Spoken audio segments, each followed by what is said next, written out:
Barthélémy Diaz, on est allé très vite. Vous êtes notre homme de la semaine, donc l'invité du jury du dimanche, iRadio, ITV, iMedia.sn. Une affaire de trafic de passeports diplomatiques défraie la chronique depuis quelques jours. 2 députés y sont cités, les députés de la majorité, et ils risquent de voir leur immunité parlementaire levée par l'Assemblée nationale. 2 activistes de Y'en a marre, Kilifeu et Simon, ont été arrêtés. Passeport Gate, Assemblée Gate, Y'en a marre Gate. Quelle réaction vous inspire ce présumé scandale? Bon, écoutez, d'abord, j'ai de la peine pour toutes ces personnes, parce que je considère que ce sont tous des pères de famille qui aujourd'hui sont au devant de la scène peut-être d'une façon assez particulière. Donc honnêtement, moi je ne me réjouis pas de certaines situations, parce que l'acharnement médiatique, quand il tombe sur vous, je peux vous dire que ce n'est pas de gaieté de cœur que vous le vivez. Ceci étant dit, des fautes... Non, quand je parle d'un acharnement médiatique, ça veut dire qu'on se lève, on dirait qu'on est le seul citoyen dans le pays. On ne parle que de vous. Oui, quand on est activiste, député, bien sûr, toujours sous les feux des projecteurs, parfaitement. Pour que ça soit une bonne chose ou une mauvaise chose, on est forcément... Effectivement, mais vous savez, moi... Comment dirais-je, cité et suivi. Hein? Je regarde ce cas sous 2 angles. Un premier angle, il y a tout de même des représentants du peuple sénégalais. Ça dit qu'eux, ils n'ont aucune excuse. Je ne dis pas parce qu'ils sont de la mouvance présidentielle. J'ai été député avec M. Biaï, que j'ai pratiqué pendant une législature. C'est quelqu'un pour qui j'ai beaucoup d'amitié et de considération. Donc je lui souhaite vraiment beaucoup de courage. Mais je considère qu'en tant que représentant du peuple, je l'ai été, c'est vrai que j'ai été membre du bureau de l'Assemblée, je ne peux pas croire, encore j'ai des difficultés à croire, qu'un député ait besoin de trafiquer pour avoir 1 ou 2 millions. Parce qu'un député a un salaire, il a des avantages. Les autres sont les activistes, des acteurs culturels aussi. Certaines personnes disent que ce sont des vieilles pratiques, mais ce n'est toujours pas une excuse. Parce que je considère que du moment où ils se mettent en avant et qu'ils incarnent une certaine posture, ils doivent aussi faire attention. Mais vous savez, Mamadou Ibra Kane, ce que j'aimerais vous dire aujourd'hui, c'est que le mal, il est plus profond que ça. Aujourd'hui, regardez ce qui se passe dans cette administration. Moi, on parle des passeports. Mais moi, j'ai un problème avec les impôts et le domaine. Parce que pour moi, c'est encore plus grave. Je vous donne un simple exemple. Pour parler de faux, nous avons été députés. Les députés ont droit, les législatures, on leur octroie des assiettes foncières, des parcelles de 150 mètres carrés. Le directeur des domaines de l'époque, qui s'appelait M. Diallo, nous notifie, nous, députés de l'Assemblée nationale, en disant que nous sommes attributaires de parcelles. La lettre est là, signée de sa main, Mamadou Diallo, où sur cette attribution, il met même le numéro de NICAD. Ça veut dire que dès que vous avez un numéro de NICAD sur une parcelle, cette parcelle existe. Ces attributions sont de fausses attributions.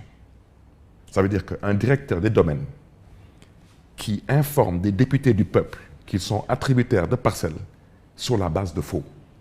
Et je peux vous laisser cette lettre si vous voulez. Oui, et comment? Mais cette lettre, vous dites que c'est faux? Cette lettre, ça veut dire que l'objet, c'est attribution d'une parcelle de terrain. Oui. On me dit lot numéro tant de mètres carrés du domaine national. Oui. On me dit que moi, en tant qu'ancien député, la commission de contrôle des opérations domaniales, en date du 8 juin 2017, m'a attribué une parcelle de 400 mètres carrés à Bambilor. Et le numéro d'identification de cette parcelle, elle est là. Ce numéro est fictif, il n'existe pas. Il n'existe ni dans la base de données des impôts et domaines, et la parcelle n'existe pas. Voici où on en est dans ce pays. Aujourd'hui, le nouveau directeur, M. Diaw, nous envoie des correspondances, toujours nous de l'ancienne législature, en nous disant, bon maintenant, vous êtes attributaire de parcelles, mais plus de 400 mètres carrés, de 250 mètres carrés. Mais dans la lettre du nouveau directeur, il n'y a pas de numéro de NICAD. Ça veut dire que, vous m'excusez, il y a un groupe de fonctionnaires qui actuellement s'apprête à s'accaparer de 300 parcelles entre l'ancienne législature et la nouvelle. Alors, je peux donner d'autres exemples comme ça. On est au regret des fois de tirer sur la sonnette d'alarme parce que trop c'est trop. Ça veut dire que vous parlez de ce faux, mais regardez le niveau où nous nous trouvons et comment les gens s'amusent à vous envoyer des correspondances avec des en-têtes de l'État du Sénégal, des signatures et des cachets d'autorité de ce pays. Et au finish, tout ça, ça repose sur du faux. Alors, on peut continuer à parler de faux dans ce pays, parce Oui, qu'il y a des faux attendez, médecins. quand même. Il y a des faux médecins, il y a de faux chirurgiens, il y a de faux professeurs. Tout est faux Faux dans ce pays pendant députés, qu'on y faux est. journalistes, oui, on l'a dit et depuis très longtemps. Mais permettez que je m'arrête sur cette affaire de passeport diplomatique. Au regard de l'importance du passeport diplomatique, qui n'est délivré que par le ministre des Affaires étrangères, en étroite relation avec Monsieur le Président de la République, et au vu du profil de certaines des personnes impliquées, 2 députés que vous cherchez à défendre, Pas du tout. et un mouvement citoyen influent, on peut supposer qu'il y ait eu des complicités au niveau de l'administration. Est-ce que c'est une hypothèse à laquelle vous croyez? Non, je n'y crois pas. J'ai été député, j'étais détenteur d'un passeport diplomatique. À l'époque, mes enfants et mon épouse avaient droit à des passeports diplomatiques. Bon, mon épouse est de nationalité américaine, je n'ai jamais trouvé la nécessité de lui faire un passeport diplomatique. Mes enfants n'en avaient pas besoin pour voyager.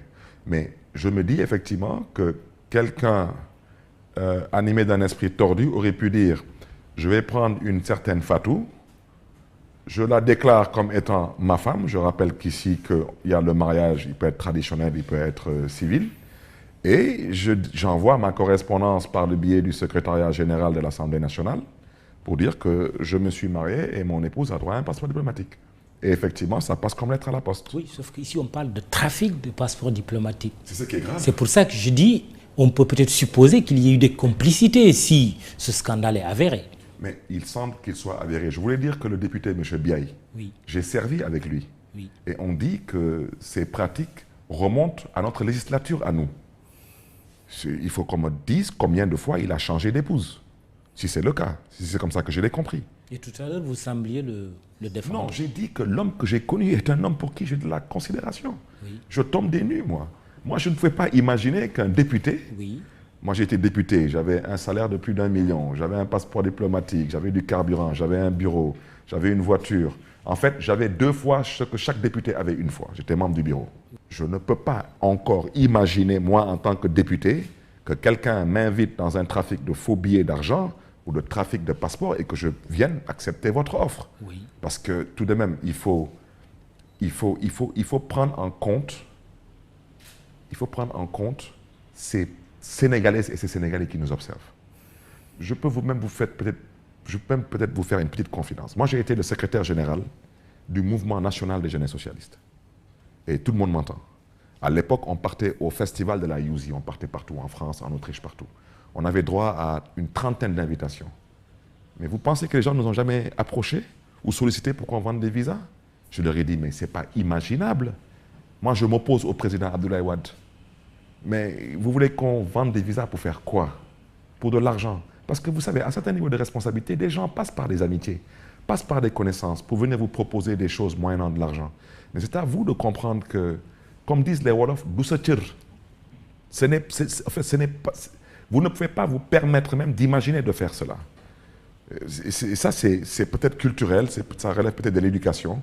Mais honnêtement, moi, j'ai été choqué par le trafic de visas à l'Assemblée. Oui. Et avant ça, il y avait le problème des phobies à l'Assemblée.